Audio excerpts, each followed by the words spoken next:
নমস্কাৰ ভিউৱাৰ্স পুনৰবাৰ স্বাগতম জনাইছো আমাৰ চেনেল সাইবাৰ হাব পইণ্টলে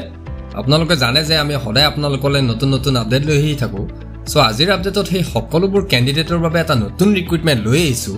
যিসকলে অসম চৰকাৰৰ এটা চাকৰি বিচাৰি আছে আপোনালোকক জনাও যে APSCৰ পৰা এডভাৰটাইজমেন্ট ওলাইছে সো এই এডভাৰটাইজমেন্টৰ বাবে কিমান পোষ্ট আছে কেনেকৈ এপ্লাই কৰিব কি প্ৰয়োজন হ'ব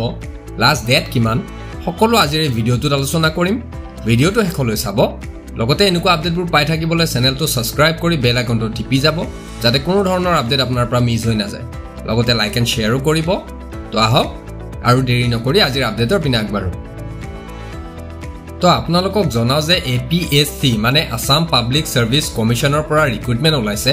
17টা কম্পিউটাৰ অপাৰেটৰ পোষ্টৰ বাবে সো এই পোষ্টসমূহত এপ্লাই কৰিবলৈ সকলো ইন্টাৰেষ্টেড ক্যান্ডিডেটে অনলাইন যোগে আবেদন কৰিব লাগিব লিংক মই ডেসক্ৰিপচনত দি দিছো আপোনালোকে চাই ল'ব সো কেনেকৈ ইয়াৰ এপ্লাই প্ৰসেস হ'ব মই আগত কৈ দি আছো ভিডিওটো চাই থাকক এতিয়া আগবাঢ়িছো এই ৰিক্ৰুটমেন্টৰ ওভাৰভিউ পিনে সো ইয়াত কম্পিউটাৰ অপাৰেটৰৰ বাবে পোষ্ট আছে 17টা কিন্তু এই সকলোবোৰ পোষ্ট ক্যাটেগৰি ওয়াইজ ভাগ কৰা আছে মই কৈ দি আছো ইয়াত জেনাৰেল ক্যান্ডিডেটৰ বাবে পোষ্ট আছে 8টা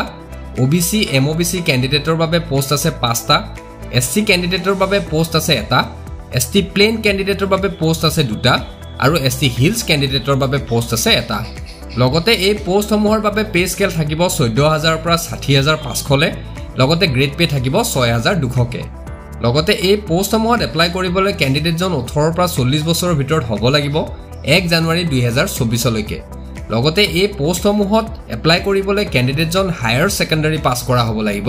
যিকোনো গভৰ্ণমেন্ট ৰিকগনাইজ বোৰ্ড বা কাউন্সিলৰ পৰা এতিয়া আইসু ইয়াৰ এলিজিবিলিটি ক্ৰাইটেৰিয়াৰ পিনে সো এই পোষ্টসমূহত এপ্লাই কৰিবলৈ ক্যান্ডিডেটজন ভাৰতীয় নাগৰিক হোৱাটো বাধ্যতামূলক লগতে অসমৰ স্থায়ী বাসিন্দাও হ'ব লাগিব লগতে ক্যান্ডিডেটজনৰ PRC সাৰ্টিফিকেটৰ লগতে এমপ্লয়মেন্ট এক্সচেঞ্জৰ সাৰ্টিফিকেটও থাকিব লাগিব লগতে এই পোষ্টসমূহৰ বাবে এজ ৰিলেক্সেশনো আছে ক্যাটেগৰি ওয়াইজ মই কৈ দি আছো ইয়াত SC ST ক্যান্ডিডেটৰ বাবে আছে 5 বছৰ OBC MOBC ক্যান্ডিডেটৰ বাবে আছে 3 বছৰ আৰু PWBD ক্যান্ডিডেটৰ বাবে আছে 10 বছৰকে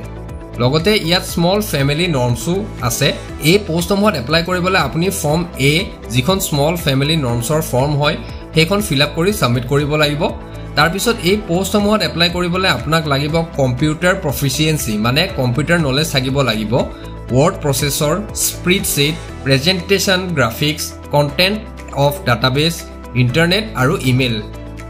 লগতে আপোনাক 6 মাহৰ কম্পিউটাৰ প্ৰফিচিয়েন্সিৰ সাৰ্টিফিকেটও লাগিব যিকোনো অসম গভৰ্ণমেন্ট ৰিকগনাইজ ইনষ্টিটিউচনৰ পৰা এতিয়া আইসু ইয়াৰ এপ্লিকেশন ফি ডিটেইলছৰ পিনে সো এই পোষ্টসমূহত এপ্লাই কৰিবলৈ সকলো ক্যাটেগৰিৰ ক্যান্ডিডেটে 47 টকা 20 পইচা পে কৰিব লাগিব অনলাইন যোগে অনলাইন পে কৰিবলৈ আপুনি debit card credit card net banking বা UPI ব্যৱহাৰ কৰিব পাৰে এতিয়া আইসু ইয়াৰ এপ্লাই প্ৰসেসৰ পিনে সো এই পোষ্টসমূহৰ বাবে এপ্লাই কৰিবলৈ আপুনি অনলাইন কৰিব লাগিব মই আগতেই কৈছো লিংক মই ডেসক্ৰিপচনত দি দিছো তাৰ পৰা গৈ কৰিব পাৰে নহলে ইয়াৰ অফিচিয়েল ৱেবছাইটত গৈও আপুনি এপ্লাই কৰিব পাৰে সেই লিংকত গলে আপোনাৰ ইন্টাৰফেসত ফৰ্মখন খোল খাব ফৰ্মখন ভালকে চেক কৰি ফিল আপ কৰিব তাৰ পিছত পাৰ্সোনেল আৰু এডুকেশনাল ডিটেইলছ ফিল কৰিব তাৰ পিছত আপোনাৰ পাসপোৰ্ট সাইজ ফটো আৰু সিগনেচাৰ আপলোড কৰিব লগতে আৰু ডকুমেন্টছ বিচাৰিব পাৰে হেখিনিও আপলোড কৰিব কিন্তু তাৰ আগতে আপোনাৰ ডকুমেন্টছখিনি আপুনি ৰেডি কৰি ৰাখিব তাৰ পিছত আপোনাৰ সিলেক্টেড এপ্লিকেশন ফি সমূহ পে কৰিব তাৰ পিছত গুটেখিনি কৰি ফৰ্মখন চেক কৰিব তাৰ পিছত সাবমিট কৰিব হেকত প্ৰিন্ট আউটটো লবলৈ একেবাৰে নাপাহৰিব কাৰণ সেই প্ৰিন্ট আউটটো বহুতে ইম্পৰ্টেন্ট হয় এতিয়া আগবাঢ়িছো ইয়াৰ ইম্পৰ্টেন্ট ডেটছ সমূহৰ পিনে সো ইয়াৰ এপ্লাই প্ৰসেস ষ্টাৰ্ট হৈছে অলৰেডি আৰু চলি থাকিব 13 এপ্ৰিললৈকে সো যিসকলে এপ্লাই কৰিম ভাবিছে এই পোষ্টসমূহত তেওঁলোকৰ হাতত 13 এপ্ৰিললৈকে সময় আছে কৰি ল'ব সকলোৱে এতিয়া আইছো এই পোষ্টসমূহৰ সিলেকশন প্ৰসেসৰ পিনে সো এই পোষ্টসমূহৰ বাবে সিলেক্ট হ'বলৈ সকলো ক্যান্ডিডেটে দুটা ফেসৰ টেষ্ট ক্লিয়াৰ কৰিব লাগিব ফাৰ্স্ট ফেসত থাকিব স্ক্ৰিনিং টেষ্ট OMR বেসড 100 মাৰ্কছৰ আৰু সেকেন্ড ফেসত থাকিব computer practical test including speed test 100 মাৰ্কছৰ সো ফাৰ্স্ট ফেসৰ এক্সামত থাকিব general English computer theory general এৱাৰনেছৰ কোৱেশ্চন OMR বেস টোটাল 100 মাৰ্কছৰ থাকিব আৰু সেকেন্ড ফেসত আপুনি গুৱাহাটী গৈ ইয়াৰ প্ৰেক্টিকেল টেষ্ট দিব লাগিব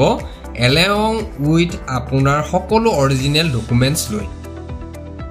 তো এখিনি আছিল আজিৰ আপডেটত ভিডিওটো চাই ভাল পালে লাইক কৰিব